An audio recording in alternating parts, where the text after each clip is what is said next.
हरे कृष्ण। माघ महीने की महत्तम यमलोक से लौटी हुई कन्याओं के द्वारा वहाँ की अनुभूत बातों का वर्णन। कन्याओं ने कहा, माताओं, इस परम पवित्र भारतवर्ष में जो हमें जन्म मिला है यह अत्यंत दुर्लभ है। इसमें भी हजार हजार जन्म लेने के बाद पुण्य राशि के संचय से कदाचित कभी जीव मनुष्य योनि में जन्म पाता है, परंतु जो माघ स्नान में तत्पर रहने वाले हैं उनके लिए कुछ भी दुर्लभ नहीं है। उन्हें यहाँ ही परम मोक्ष मिल जाता है और पर्याप्त भोग सामग्री भी सुलभ होती है। भारतवर्ष को कर्म भूमि कहा गया है। अन्य जितनी भूमियाँ हैं वे भोग भूमि मानी जाती है। यहाँ अति तपस्या और याजक यज्ञ करते हैं तथा यही परलौकिक सुख के लिए श्रद्धा पूर्वक दान दिए जाते हैं। कितने ही धन्य पुरुष यही माघ स्नान करते तथा तपस्या करके अपने कर्मों के अनुसार ब्रह्मा, इंद्र, देवता और मरुद गणों का पद प्राप्त करते हैं। यह भारतवर्ष सभी देशों से श्रेष्ठ माना गया है, क्योंकि यही मनुष्य धर्म तथा स्वर्ग और मोक्ष की सिद्धि कर सकते हैं। इस पवित्र भारत देश में क्षणभंगुर मानव जीवन को पाकर जो अपने आत्मा का कल्याण नहीं करता उसने अपने आप को ठग लिया।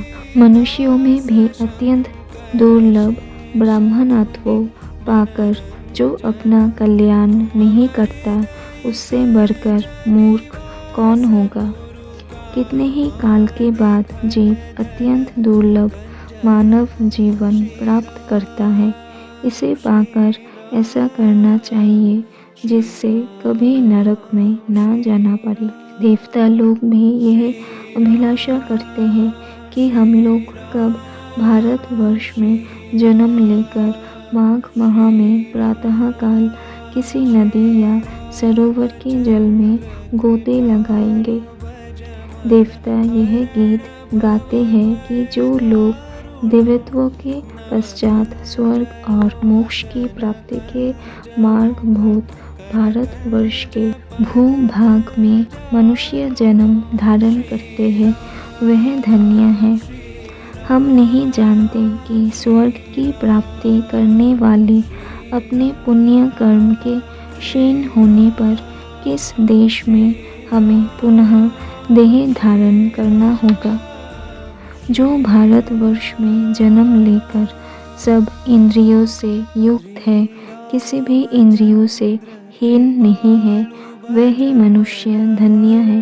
अतः माताओं, तुम भय मत करो, भय मत करो। आदर पूर्वक धर्म का अनुष्ठान करो। जिनके पास दान रूपी राह खर्च होता है वे यमलोक के मार्ग पर सुख से जाते हैं, अन्यथा उस पाथेयरहित पथ पर जीव को कलेश भोगना पड़ता है। ऐसा जानकर मनुष्य पुण्य करे और पाप छोड़ दे। पुण्य से देवत्व की प्राप्ति होती है और अधर्म से नरक में गिरना पड़ता है। जो किंचित भी देवेश्वर भगवान श्री हरि की शरण में गए हैं वह भयंकर यमलोक का दर्शन नहीं करते। बांधवों, यदि तुम लोग संसार बंधन से छुटकारा पाना चाहते हो तो सच्चिदानंदन स्वरूप परम देव श्री नारायण की आराधना करो। यह चराचर जगत आप लोगों की भावना संकल्प से ही निर्मित है। इसे बिजली की तरह चंचल क्षणभंगुर समझकर श्री जनार्दन का पूजन करो। अहंकार विद्युत की रेखा के समान व्यर्थ है, इसे कभी पास न आने दो। शरीर मृत्यु से जुड़ा हुआ है, जीवन भी चंचल है। धन, राजा आदि से प्राप्त होने वाली बाधाओं से परिपूर्ण है तथा संपत्तियां क्षणभंगुर है।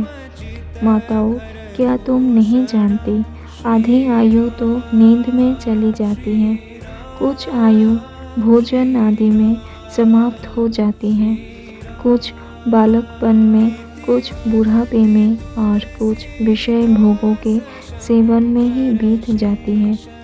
फिर कितनी आयु लेकर तुम धर्म करोगे? बचपन और बुढ़ापे में तो भगवान के पूजन का अवसर नहीं प्राप्त होता, अतः इसी अवस्था में अहंकार शून्य होकर धर्म करो। संसार रूपी भयंकर गड्ढे में गिरकर नष्ट न हो जाओ। यह शरीर मृत्यु का घर है तथा आपत्तियों का सर्वश्रेष्ठ स्थान है।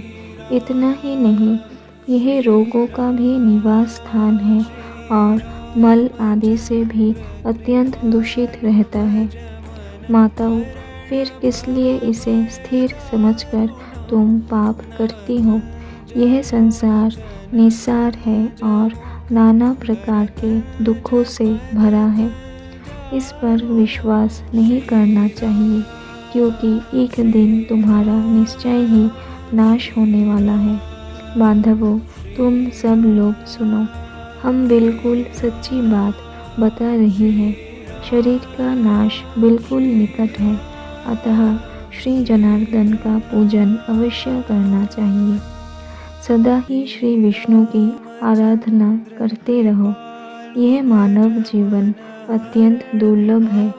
बंधुओं, स्थावर आदि योनियों में अरबों खरबों बार भटकने के बाद किसी तरह मनुष्यों का शरीर प्राप्त होता है। मनुष्य होने पर भी देवताओं के पूजन और दान में मन लगना तो और भी कठिन है। माताओं, योग बुद्धि सबसे दुर्लभ है। जो दुर्लभ मनुष्य शरीर को पाकर सदा ही श्री हरि का पूजन नहीं करता, वह आप ही अपना विनाश करता है।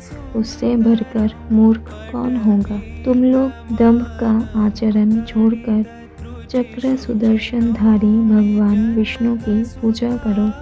हम लोग बारंबार भुजाएं उठाकर तुम्हारे हित की बात कहती हैं। सर्वथा भक्ति पूर्वक भगवान विष्णु का पूजन करना चाहिए और मनुष्यों के साथ ईर्ष्या का भाव छोड़ देना चाहिए। सबके धारण करने वाले जगदीश्वर भगवान अच्युत की आराधना किए बिना संसार सागर में डूबे हुए तुम सब लोग कैसे पार पाओगे? माताओं, अधिक कहने की क्या आवश्यकता? हमारी यह बात सुनो।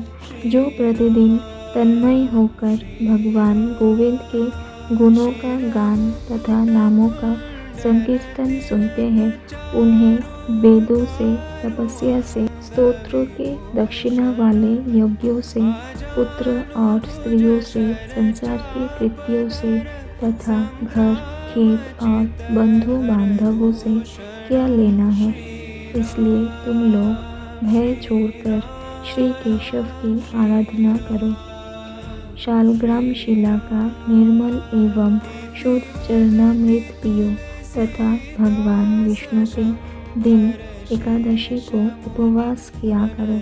जब सूर्य मकर राशि पर स्थित हो उस समय प्रतिदिन प्रातःकाल स्नान करो। साथ ही पति की सेवा में लगी रहो। नरक का भय तो तुम्हें दूर से ही छोड़ देना चाहिए, क्योंकि सब पापों का नाश करने वाली परम पवित्र एकादशी तिथि प्रत्येक पक्ष में आती है। फिर तुम्हें नरक से भय हो रहा है। घर से बाहर के जल में स्नान करने से पुण्य प्रदान करने वाला माघ माह भी प्रतिवर्ष आया करता है। फिर तुम्हें नरक से भय क्यों होता है? वशिष्ठ जी कहते हैं, राजन, वे कन्याएं अपनी माताओं से इस प्रकार कहकर पुनः माघ स्नान, उपवास आदि व्रत, धर्म तथा दान करने लगी।